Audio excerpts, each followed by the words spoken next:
Probad y ved historias de fe y fidelidad. Historia de hoy, de la muerte a la vida.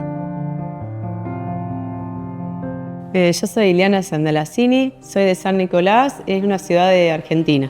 Mi familia está conformada por mi esposo Javier, por mis 2 hijos, Gianfranco, Tomás. Nosotros en el 2016 sufrimos un secuestro por 8 personas que ingresaron a casa.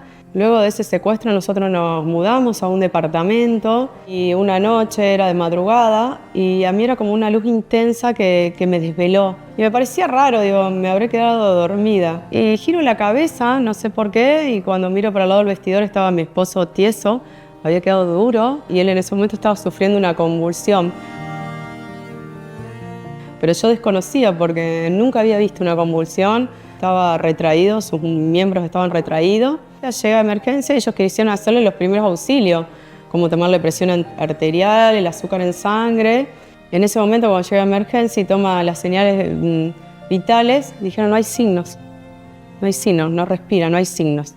Cuando mi esposo lo habían declarado muerto para los paramédicos, yo le pido a Dios que me lo devuelva. Yo necesitaba que regrese mi esposo de esa muerte.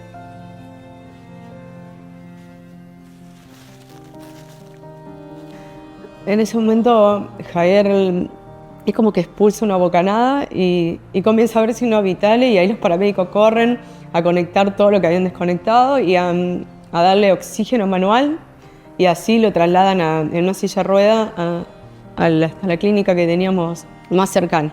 Cuando llego a la clínica y el neurólogo me hace sentar y me dice, ¿te estás dando cuenta? Estás frente a un milagro. Y bueno, y ya a las 48 horas nos dijeron hay posibilidad que vuelva a casa porque no tiene lesión.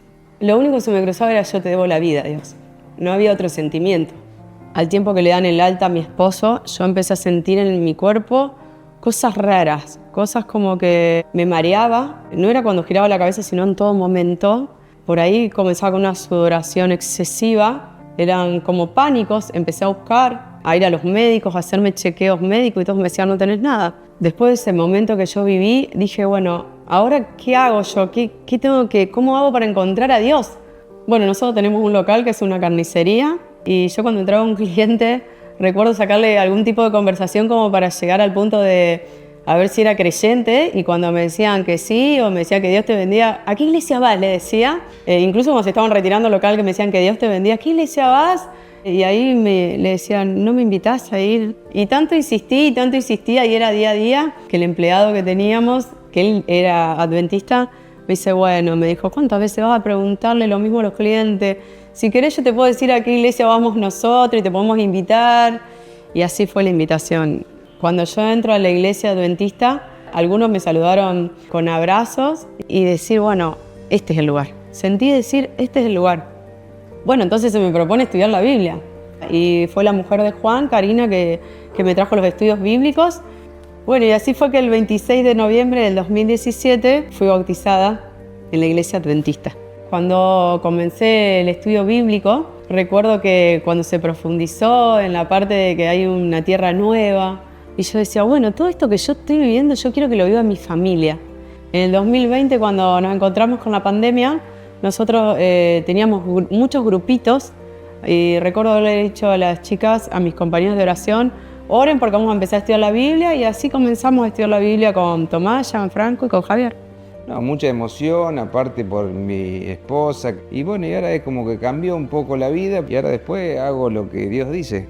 Entonces llegó ese 2 de diciembre del año 2023 que mi familia entraba en las aguas bautismales y estar agradecida porque estaba, además de estar toda la congregación, estaba toda mi familia. Hay un versículo que lo leí cuando hacía el estudio bíblico, siempre me resonó y yo creo que es lo que encierra mi historia de vida. Lucas 18:27 que dice, lo que es imposible para el hombre es posible para Dios, porque la vida es posible para Dios, la restauración de los corazones es posible para Dios y me enseñó Dios que aunque yo no vea más allá, Él lo puede hacer posible. Ha llegado el momento que adoremos juntos a través de los diezmos y de las ofrendas.